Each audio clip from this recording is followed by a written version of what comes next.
सुरेश धस यांनी धनंजय मुंडे यांच्यावर पुन्हा केले गंभीर आरोप। कृषी विभागातील घोटाळ्याचं रेड कार्डच दाखवलं।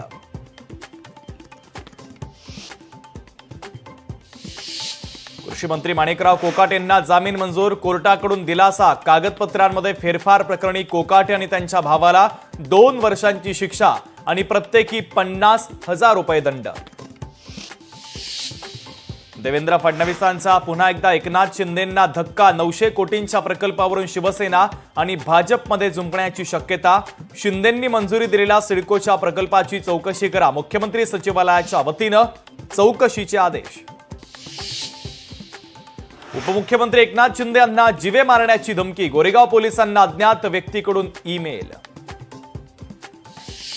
रेखा गुप्ता बनल्या दिल्लीच्या 4थ्या महिला मुख्यमंत्री। मोदी शहांच्या उपस्थितीमध्ये घेतली पद आणि गोपनीयतेची शपथ।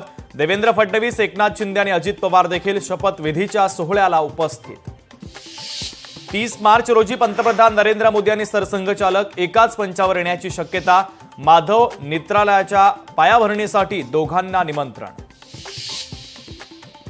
आणखी 2 लाख लाडक्या बहिणी अपात्र होण्याची शक्यता। फेब्रुवारीमधील अर्जांच्या छाननीनंतर अपात्रतेचा आकडा वाढणार।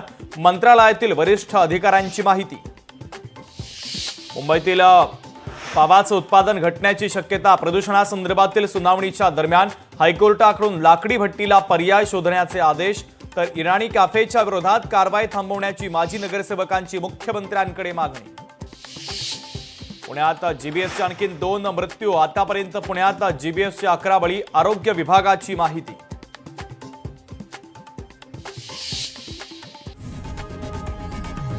लोकशाही मराठी ऐका, पहा, जागरूक रहा।